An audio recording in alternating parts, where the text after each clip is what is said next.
trust. In God we trust. God we trust.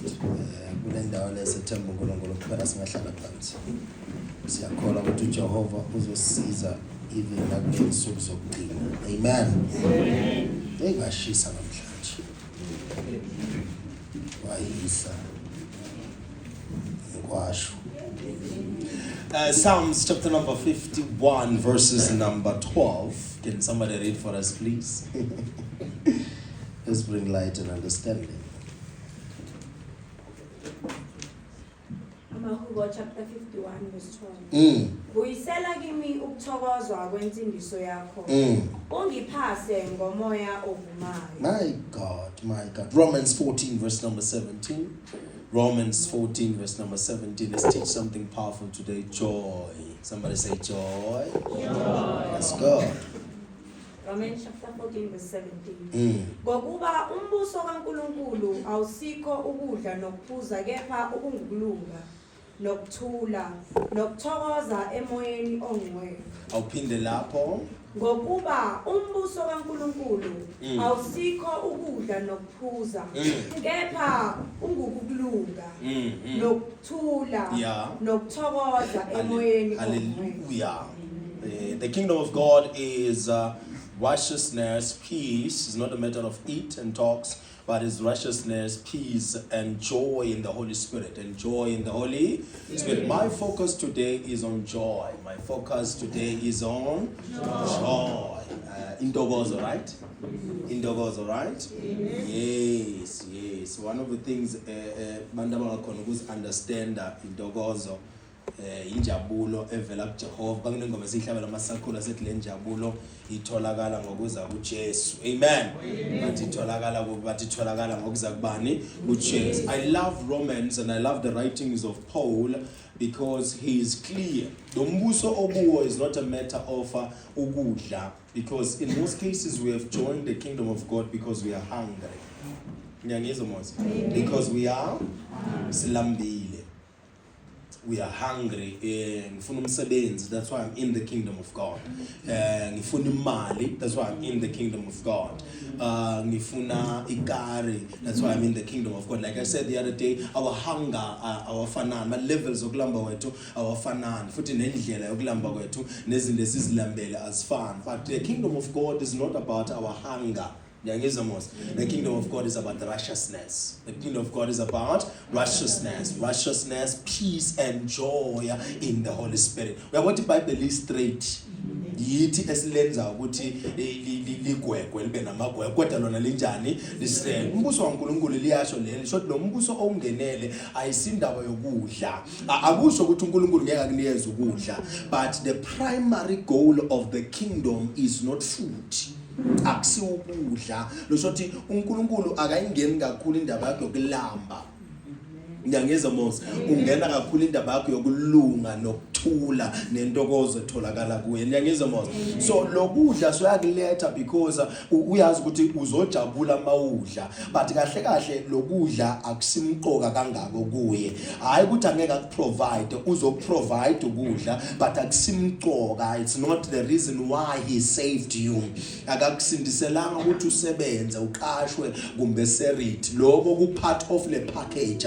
But the package yona logo okuma main ingredients of the package is righteousness. Number one, it is righteousness, peace and joy. Peace and joy. So now if you want to understand umbuso kaNkulunkulu, you can focus on these three things kulo nyaka wa 2026 on righteousness. How to be righteous. What is righteousness according to God? What is righteousness to the kingdom of God? In the kingdom of God, how can I be righteous according to the kingdom of God? Peace, uktula according to God, according to scriptures, according to the people who were used by God, by experience anjani ini peace. So now mawubambe kule ndlela le show to bambe indepila number 3 joy.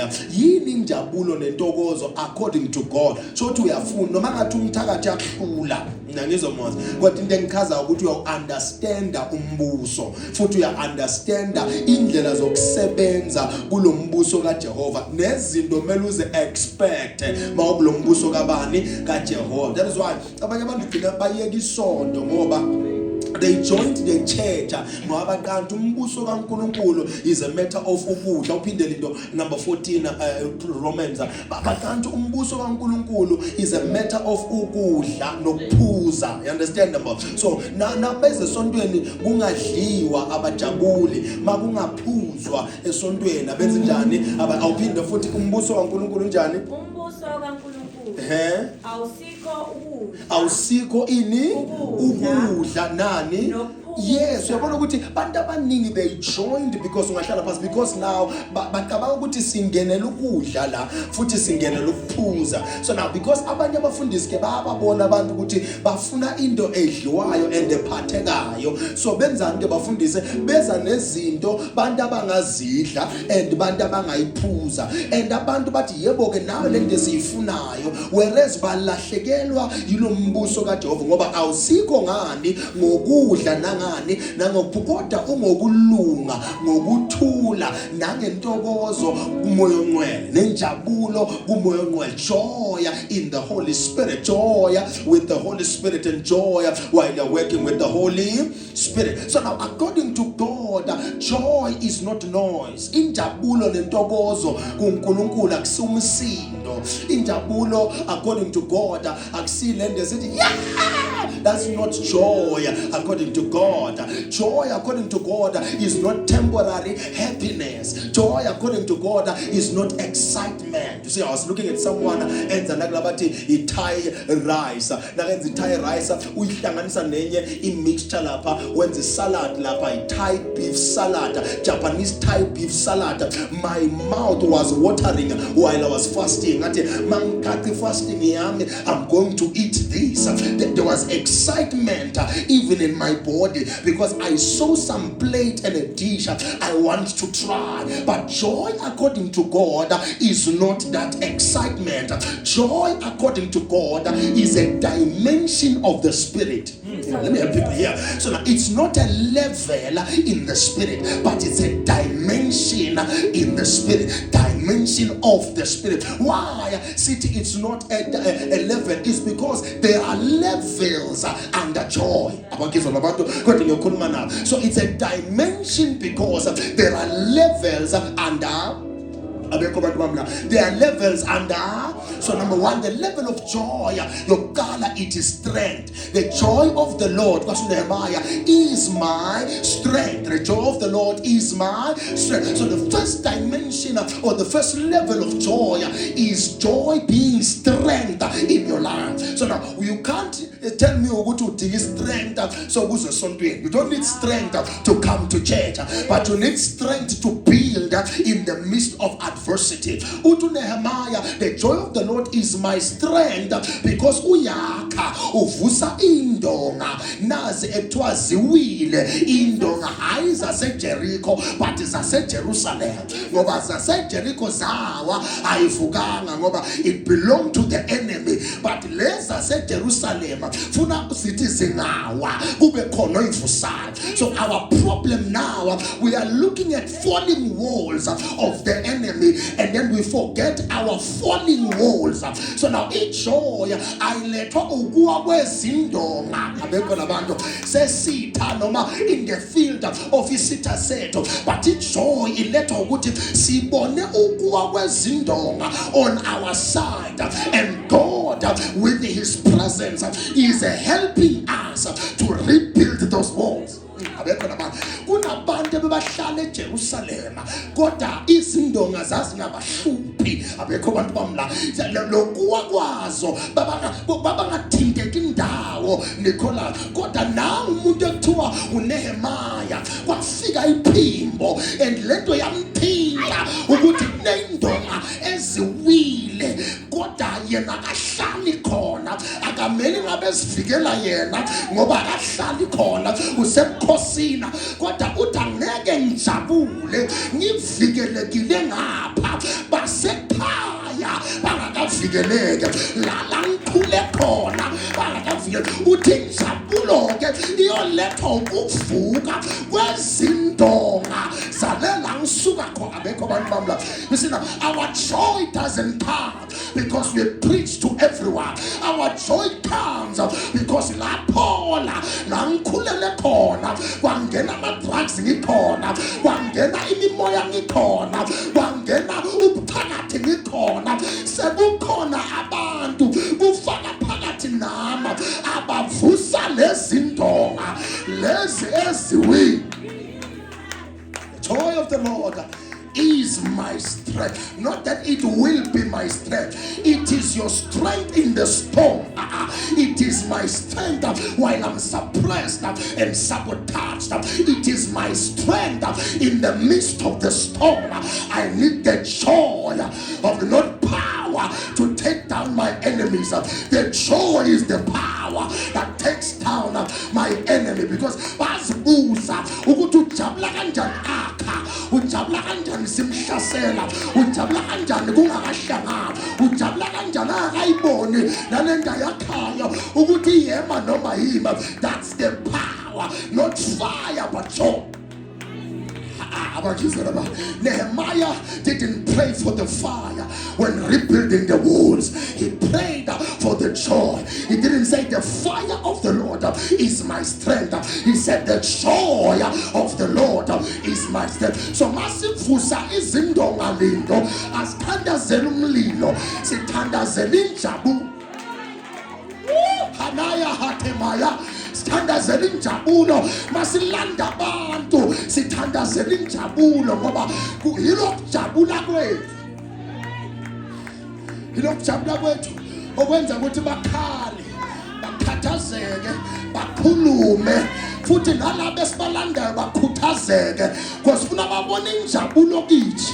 Kungako kungikhani bajoyina lento yethu, bayasibona sijabulile, bazosilandelela ini. Asimdinga umuntu ozokhononda nomuntu ozokhonona, sidinga umuntu onentokozo nenjabulo evela kuJehova masiyolanda abantu abalahlekile. Bakhona kade abantu bamla. So that's the level. The first level now of joy is the level of strength.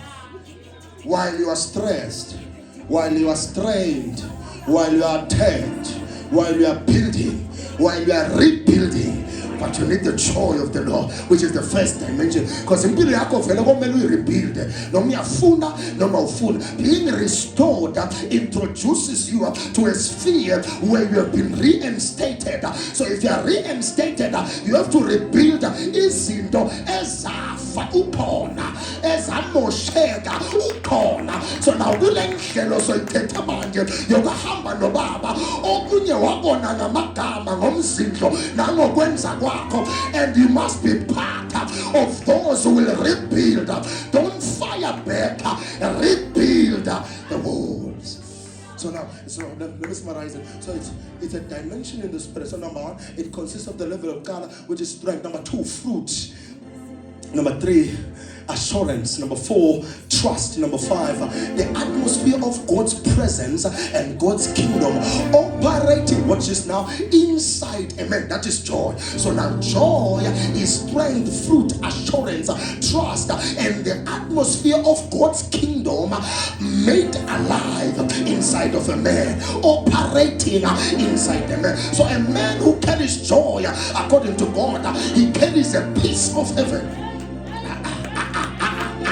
Yes, I have the Holy Spirit, but if joy is cultivated by the Holy Spirit in me, I now carry a piece of heaven. Ngoba kunenjabulo la siyakhona ayabekho laba lize lithi bawuhlabelela uyojatha ukuthi siyosulwa nezinyembeza la siyakhona. So now I'm not just carrying a piece of God, I'm carrying a piece of heaven. Why? Because I have joy. So if they see joy in me, they see a piece of heaven. So I carry a part of heaven. That is why joy is not a level. Joy is a dimension now. Because so petty soul, you are moving with the heaven on the earth. Now this artist, let joy learn is strength over. Baso hlasela bantu, mawuphethe into, no mihlabathi bale bafuna kuya khona abanye abazi kahle ukuthi angeke basafika ngokwezenzo zabo kodwa wena sowuphethele so bazokuhlasela kodwa wena ufuna le ndumiso bangayikede bangayibulala athi eshabelelayo ngihlala indumiso phezu kwalameva because I carry a piece of heaven within me. I want to emphasize on that.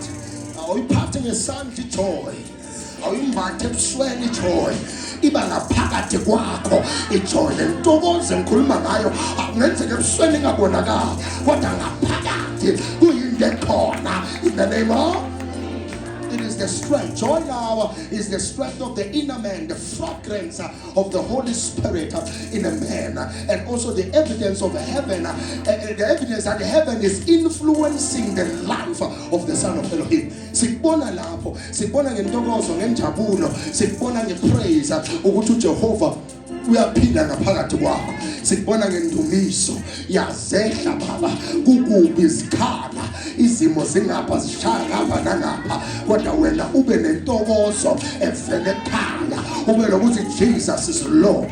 Umzimba ungekho mnandi ubonabonyeka kukhala yonke into endlila but ube lokuthi Jesus is Lord. Into sengahlangana kodwa uthi ukhona umahlanganisa kuyogcina kuhlangene izinto uyibona ukuthi yabona iphambene manje uthi thula moya wami ukhona ubaba ozolungisa indlela. In the name of, That's God. so now what the world calls joy is a shadow of what joy is. It's not really what joy is, and it's also a shallow image of what joy is. Lokho sikubiza ngentokozo lamhlabena is a shallow image of what joy according to God is. So now let me decode this for a second.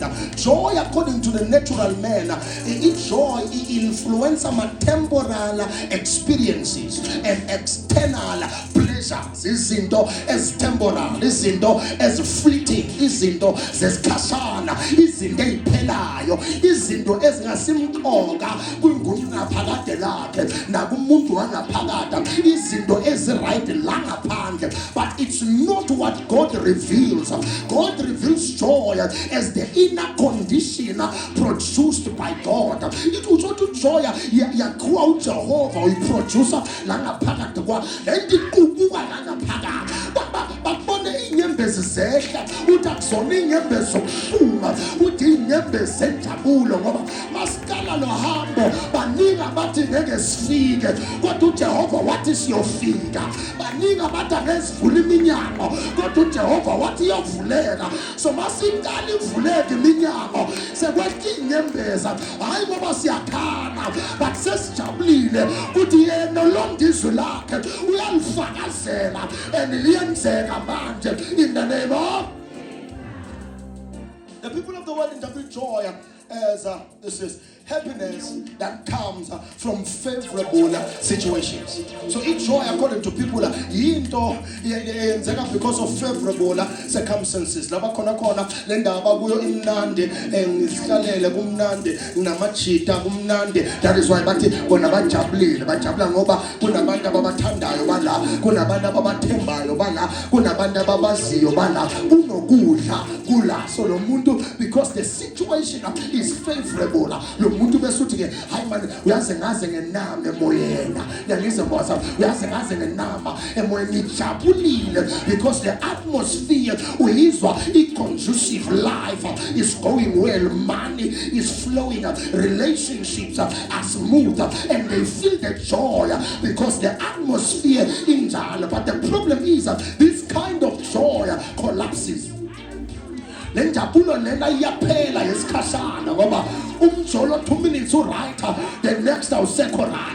Bantu bayakuzwa manje kusasa basakuzwa, izinto zihamba kahle manje kusasa sahambe kahle, imali yangena namhlanje kusasa iyaphuma, izinto is going, they are going well now but in the next 5 minutes ungabe sekuyabheda. That is why now spiritual joy is not built on circumstances but the spiritual joy is built on spiritual stability. Lo moya wami usentendeni yesandla sami. Angijatshuliswa ukuthi izinto zihamba kahle, ngijatshuliswa ukuthi ngiyinhlavu yehlo laka. Bekhona abantu laba futhi ngisentendeni yesandla sami. My spirit is stable.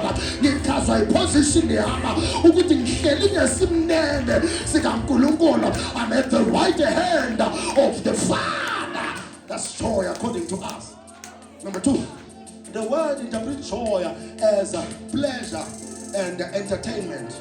That is to say, a comic book can make them happy, and they say, I have had a joyful moment, aesthetic moment.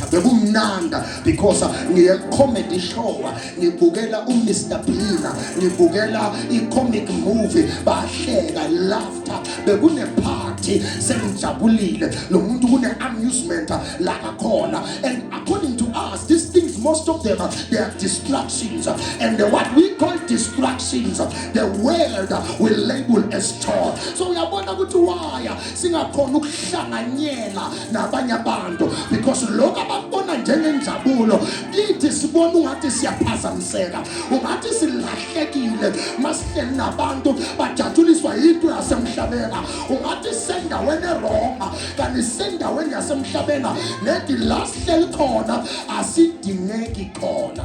People imagine that acquiring more will fill their emptiness, will fill their emptiness. Yet experiences only stimulate the emotional, or actually the emotional aspect of their being, and emotions temporal. Lento lokuthiwa iphathi nje kujabulisa kwesikashana. Iphathi namhlanje masiyiphelile ufuna niphile. Isitsha idodi ngapha nangapha sebashayene, omnye bekadakiwe wantambamanga, omnye bekadakiwe so womoshile, omnye udakiwe babulele ini sekutshontshwe ini, abanye bebadakiwe bakhipha izinto ezama secrets alakhaya. Uyabona ukuthi okunye uyabona ukuthi kuyi distraction vele, because abanye abantu abakwazi ukuyithusa. They are temporal, they touch emotions and they are temporal. They don't move the spirit. They don't move the water, the spirit. They do not strengthen the spirit or sustain the soul. That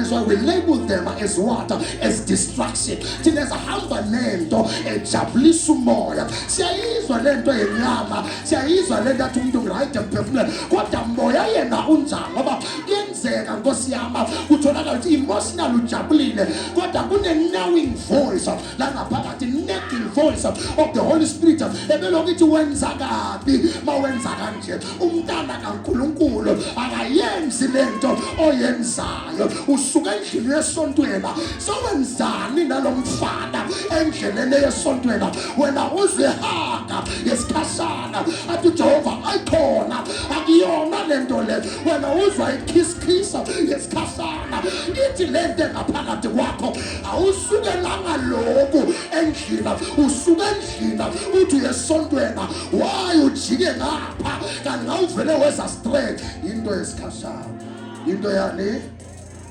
Now, the world connects joy with materials, and a shallow church connects joy, Lindo, with what you call materials. So they connect joy with material success. They connect joy with possessions. So I'm talking about wealth, luxury cars, status, recognition. They believe that's the pathway towards joy. Amagugu alelizwe ayosala emathunde nomyafuna noma ufuna ungadrive zonke imoto ezikhona emhlabeni, kodwa amagugu alelizwe ayosala emathunde. You think that by acquiring more you will fill your emptiness? Angeke kugcwale ngoba lesikhala esivulekile siyovala uJehova phela.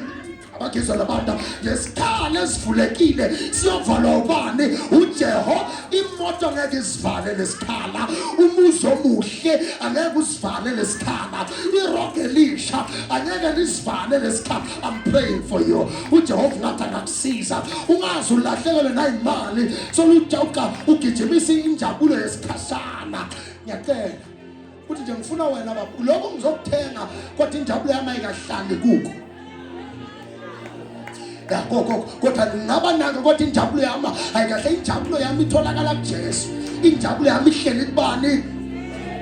Alright, siyibona history please repeat abantu abaningi. Noma ungalithenga irogo elisha, because you have a new dress now, sekudingeka ini high heel lakhona, sekudingeka ibag yakhona, sekudingeka i-hairstyle yakhona, sekudingeka i-makeup yakhona. Uyabona ukuthi everything othi uvala isikhala uvula ini isikhala. Yonke into entsha oyithengayo uthi uvala isikhala uvula ini isikhala. I'm not saying don't buy the things, but I'm saying inhliziyo yakho mayingaconnect direct kulezo zinto. Inhliziyo yakho mayingahlangani uze uyimbele eyintweni zomhlaba. You as you are here, abantu lobula namhlanje lento yenzeke empilweni yakho yenziwa ukuthi uhlanganise injabulo yakho nomjolo wakho nesikhwama sakho nendlu yakho. Mase bafuna ukuthatha indlu bakamasipala bathi ayisukelana kunomgwaqo la ihleli kabi, ufuna nokuyibulala ngoba injabulo yakho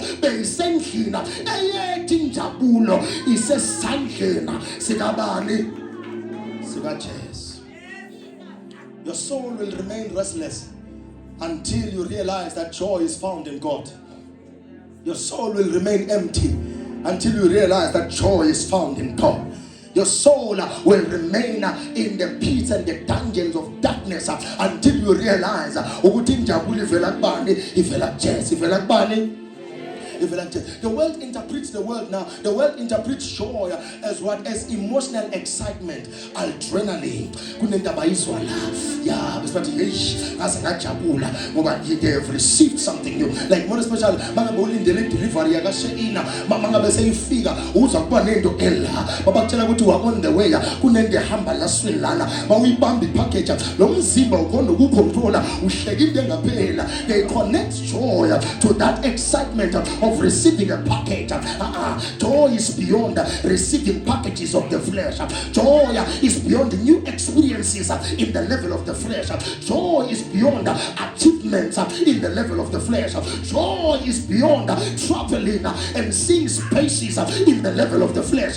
Joy is beyond romance you can never feel while you are in the level of the flesh. Joy is beyond thrills. No, our joy comes because we have experiences in higher dimensions. Let them jabulisayo ukuthi siyogcwalisa ilemvilo hola, sigcwalisa imakawosa, sagcwalisa izulu manje siyogcwalisa ilemvilo hola. Ijajuliswa experience ukuthi abaningi they will hear the gospel of Jesus Christ. Iyangibusisa lento because we are about to experience brand new souls that have been brought to us by our Father. We are about to achieve another star in the spirit, another horn will be lifted in the spirit, another banner will be lifted in the spirit. You so good to baphinde banyathela kwasindiswa abanye abantu. The online prakusindiswa abantu bagcwala ipulpit nakusasa. Actually Friday, Saturday siyothi masimemezela kugcwala ipulpit futhi kusindiswa abanye abantu. Those are the achievements asijabulisayo. I was born to win souls. I will be the one when everyone is backing down. I will be the one to win as many as possible, to save as many as possible, to serve as many as possible with the gospel of Jesus. That's where I receive my joy.